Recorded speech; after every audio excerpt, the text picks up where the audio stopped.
Faf, there's been quite a dramatic sort of reversal of fortunes between the two sides from, say, 18 months ago when clearly the Proteas had the upper hand over Australia, and I think the record is still you've won 8 of the last 11 games. But do you think it's fair to say that all the momentum is kind of turned around and it's in Australia's favour at the moment? And what does that say about sport and the World Cup in general? Sure, I think to say that it's been heavily in favour of us, maybe the scoreline says that, but the last series certainly against Australia was a really, really close one. 2-2 going into the last, and then putting together our best game of the series in that last game.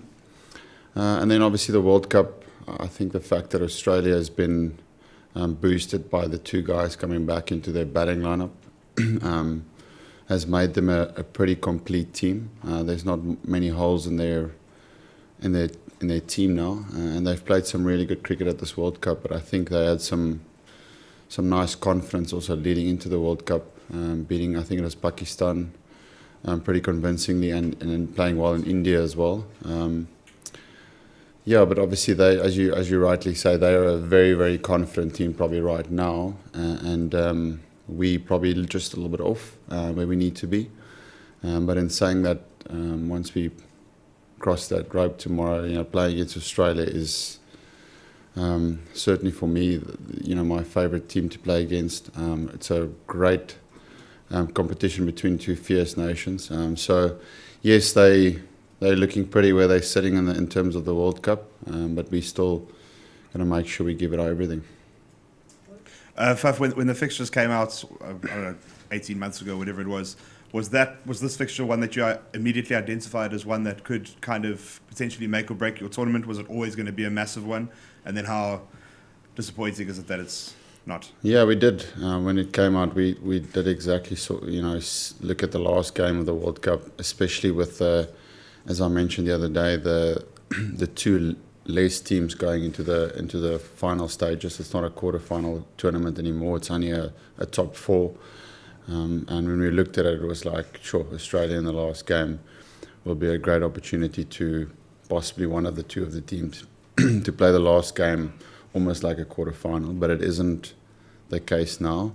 Yes, but as I said, we'll still make sure tomorrow there's a lot to play for us. The discussions within the team is that there's a few guys signing off after this World Cup. It's the last time that we are together as a unit. No one knows what's going to happen after this tournament, and just making sure that we put a lot of pride into that. Obviously playing for your country is always really special, but losing a few players that won't be together with us in the field again gives me great, not confidence, but a lot of pride to play for those guys tomorrow. Hi. Are you concerned that the end of this World Cup cycle could mean another sort of glut of Kolpak departures? And is there anything that either Cricket South Africa or the ICC can do to help? Good question. I don't know. ICC, certainly not.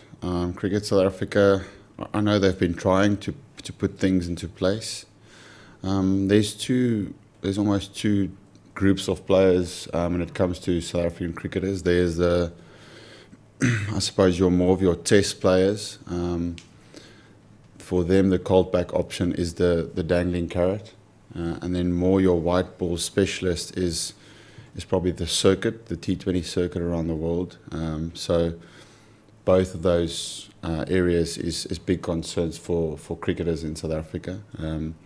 So I think more looking at the one-day side, your players that will move on from the Proteas would potentially move on to the T20 circuit, maybe bowl 1 or 2, but I think that's generally where the opportunities lie for the white ball players. So I think naturally with some of the guys finishing, they'll do that. I know JP's plan is to play 1 or 2 tournaments before he finishes, but yeah, certainly that will become the biggest issue for us to try and stay away from for all players, and that's including myself.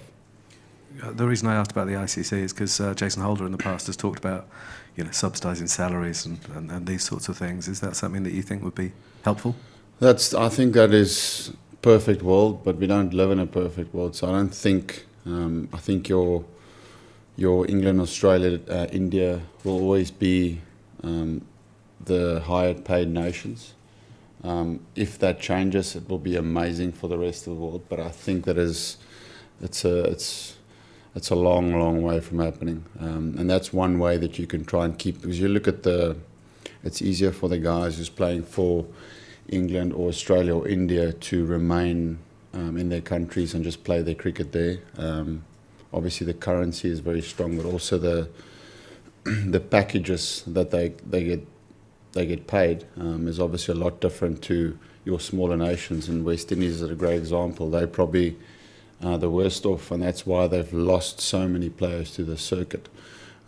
So it would be great to see that happening, but I think it's a long way from happening. So just quickly, would you call on the ICC to look at that, to do that? I think it would be great for the rest of the teams if you could do that. If I had that much power to say that to the ICC, then I think I would have said it a long time ago. But I know that it's a lot bigger than me, and certainly all of the other nations, Sri Lanka, New Zealand, West Indies, Pakistan. I think all of us, fall in the same category as like maybe your second tier nations, and then you get your top three, which is a little bit different. Faf, this is the first time you've played against David and Steve, obviously, since Cape Town. Well, what do you think the game's learnt from that incident, and do you feel those two guys will be forever tainted or forever remembered by that game?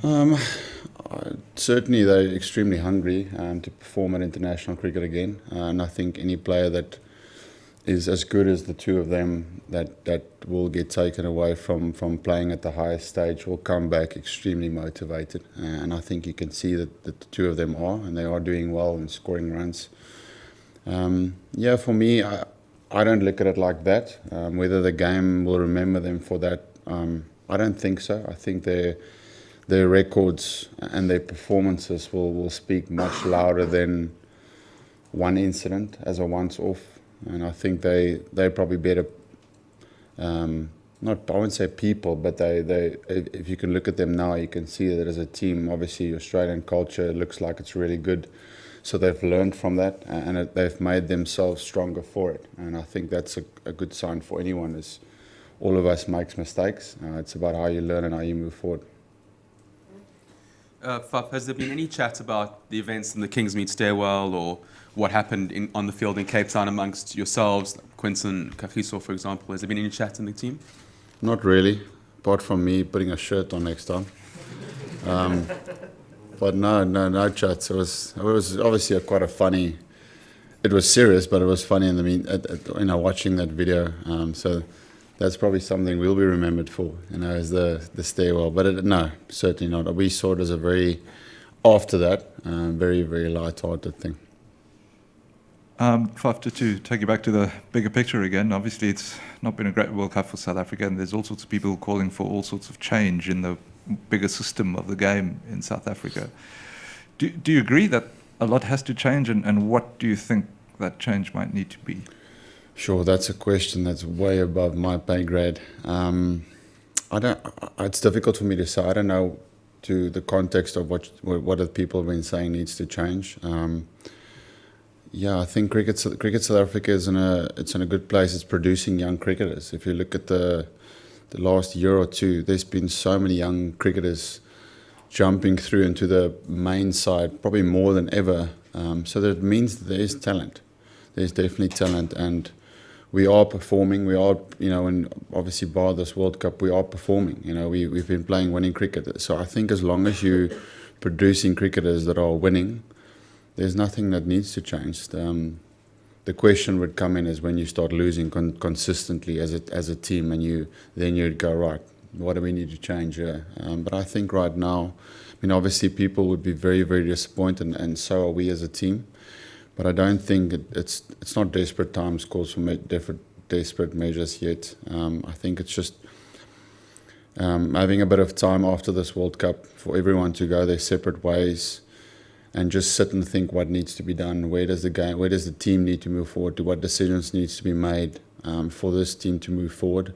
If it's, I don't feel there's a style of cricket that needs to change in any way. I think that, you know, the last year, certainly we've looked at a style of cricket that we've wanted to play, and we have played that style of cricket, but I can tell you that it is easier playing that style of cricket in a 5-match series, because if you make a mistake, you get another opportunity. When you come here, you want to play that style of cricket, and it's a plan, but as soon as things don't go well, then obviously the light gets shine on your mistakes even more. And then I think it's really, really challenging to really keep trusting that way of playing. And obviously form will always play a role in trying to play that style. And I thought, as I said before the tournament, that the success of us going through to the semis or possibly going to the final, or even winning it, will rely on this team being in form. And there has been probably a little bit too many of our players that was, you know, shorter runs, shorter wickets, and then you will never make, especially like I said, the new format with only 4 teams. Yeah.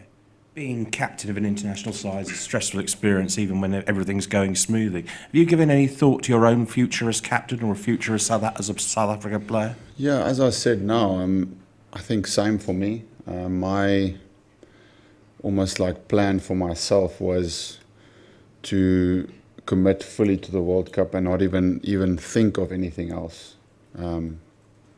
further than the World Cup, because I didn't want my mind to start drifting into the future. I wanted to be completely present in this World Cup. And now the same thing for me applies. You know, right now is possibly not the best time to be making decisions, because you are disappointed. I won't say emotional, but you don't want to be in this mode when you're making career decisions. So for me, it will be a case of taking some time off and reflecting what does the future look like for me as well. You know, what's my purpose going forward? Is it still playing all 3 formats for South Africa? Those are the things that I would need to consider. I feel in terms of my own game, the last year is certainly the best I've ever played. I still believe that I'm on top of my own game. So performance-wise, there's no question marks there. It's just making sure that there's a lot of purpose to what I'm doing and a lot of purpose in my cricket. And I've had a huge belief the last year, and it's been very easy for me to not even consider anything else, because my purpose in captaining this team was so strong that I didn't even think of anything else. So yeah, that will probably 2-3 weeks after this tournament, just having a real look at that and seeing what the future holds for me as over the next year, 2 years. Faf, the incident in Cape Town, is it an area that will be discussed during the game? Is it something you can use when it comes to the verbals and things like that? No, not at all. I mean, we've played against each other since then. As I said, it's not... for me, playing against Australia has always been a great battle, because it's you face a team that is, you know, they're always very, very competitive and in your face. Excuse me, and that's what I love about playing against Australia. But there was certainly no talk about the past or bringing up comments. As I said back then, and I'll say it now, that, you know, I believe as a team we're a pretty low-key team when it comes to verbals. We just try and get on and playing with the game, and certainly the last few games playing against Australia, that's exactly the same from them. Faf, Oud se kontrak maak klaar einde September.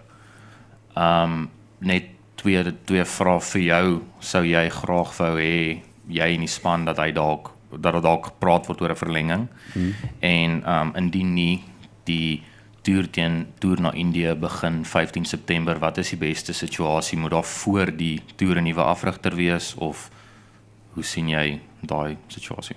Ek neem aan jy soek dit in Afrikaans. We're just going to talk about you guys for a second. Ja, ek dink ek sal definitief laat uit is. Ek sal graag wil hy met aanbly. Ek het 'n baie goeie verhouding. Ons is kaptein en afrigter met mekaar. So ek hoop so.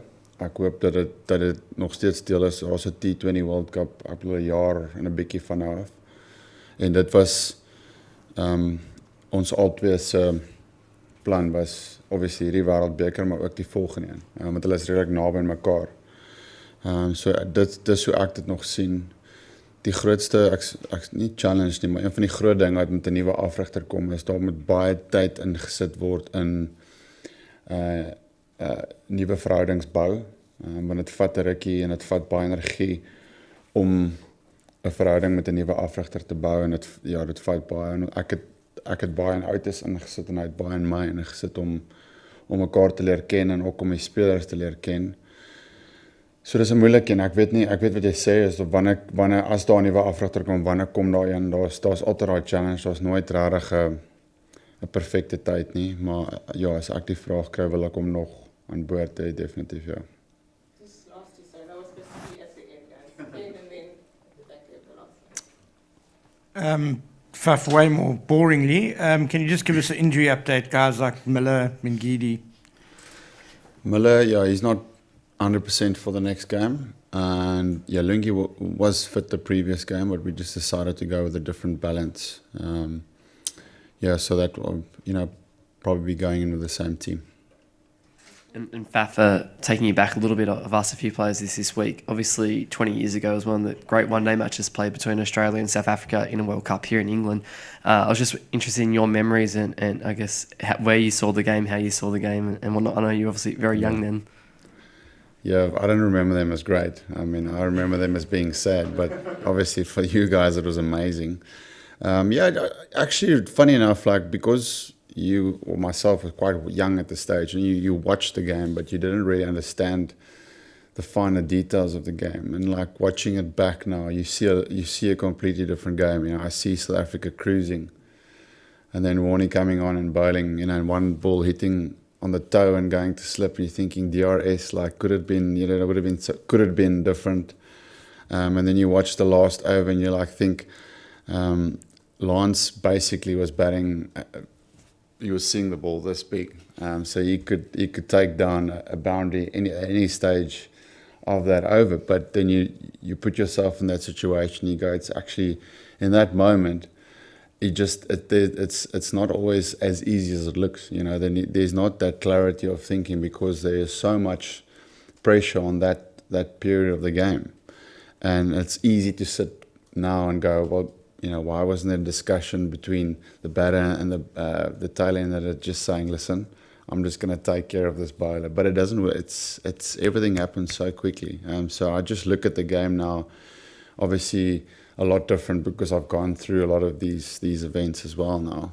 But yeah, Australia's, like the catch of Herschel, like I watched that and I go, that actually it looked like he was out, but it wasn't a catch. It's small margins in the game that completely went against South Africa, especially that one game. And you look at the great knock that Steve Waugh played. So yeah, it's nice watching it now, but tomorrow will be another great opportunity for hopefully one of those great games. Hopefully great for us. Thank you.